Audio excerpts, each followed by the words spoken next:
तो क्या बिहार की राजनीति में एक बार फिर से बड़ा उलटफेर होने जा रहा है? और क्या नीतीश कुमार एक बार फिर से इंडिया गठबंधन में वापसी करने जा रहे हैं? मैं ऐसा क्यों कह रहा हूं? क्योंकि लगातार बिहार से खबरें ये आ रही हैं कि नीतीश कुमार अब मोदी जी से खुश नहीं हैं। जो मांगे, जो projects, railway projects Nitish Kumar ने बीजेपी के सामने रखे थे, वो उनकी मांगे पूरी नहीं हुई हैं। और 2024 के लोकसभा चुनाव के बाद से आप देख सकते हैं कि चाहे नीतीश कुमार हो, चाहे चंद्रबाबू नायडू हो, अपनी मांगों को भरपूर तरीके से मनवाते हैं और मोदी जी मानते भी हैं। लेकिन इस बार ऐसा लग रहा है कि मोदी जी मानने को तैयार भी नहीं है और नीतीश कुमार भी ये ठान चुके हैं कि अगर अभी भी नहीं माना तो फिर मैं एनडीए में रुककर करूं क्या?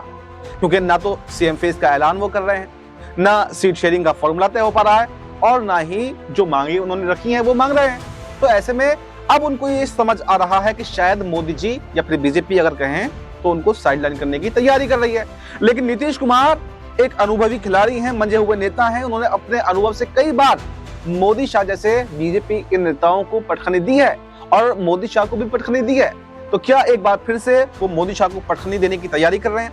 क्योंकि खबर ये सामने आई है, सूत्रों के हवाले से खबर है कि नीतीश कुमार ने लालू यादव से मुलाकात की है। क्योंकि अभी उनका जन्मदिन गया था, जन्मदिन के मौके पर तो उन्होंने बधाई नहीं दी थी, लेकिन कहा जा रहा है कि जन्मदिन की बधाई देने के लिए वो रावड़ी आवास पहुंच गए। लालू यादव से, तेजस्वी यादव से मुलाकात हुई है। हालांकि देखिए, हम इस बात की पुष्टि नहीं करते हैं कि मुलाकात हुई है नहीं हुई है। जैसी खबरें आई हैं उसके आधार पर हम आपको बता रहे हैं कि बिहार की राजनीति में अगर मुलाकात हुई है तो फिर तो कोई खतरे की घंटी बीजेपी के लिए बजने वाली है। क्योंकि ये मुलाकात ऐसे ही नहीं होती, नीतीश कुमार कुछ भी ऐसे ही नहीं करते।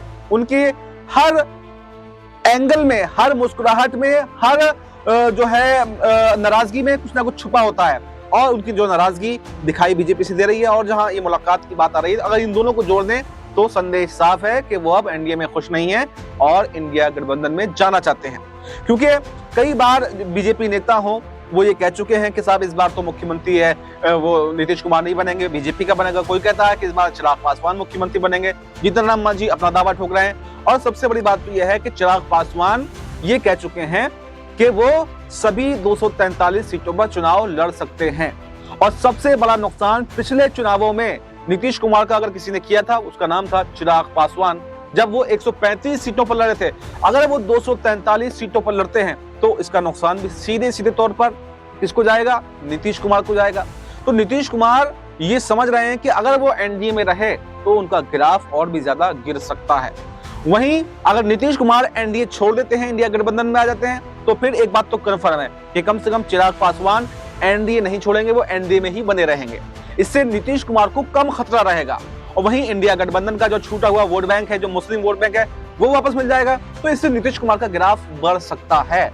तो ये देखना काफी दिलचस्प होगा कि क्या नीतीश कुमार ये मन बना चुके हैं कि अब उनको एनडीए में नहीं रुकना है और इंडिया गठबंधन के साथ ही चुनाव लड़ेंगे, या फिर अभी भी कोई वो जो है पटखनी किसी को दे सकते हैं। ये देखना काफी दिलचस्प होगा कि बिहार चुनाव से पहले क्या कोई बड़ा खेल होता है या फिर नहीं। इस रिपोर्ट पर आपकी क्या राय है? आपकी जो भी राय हो कमेंट बॉक्स में जरूर बताएं।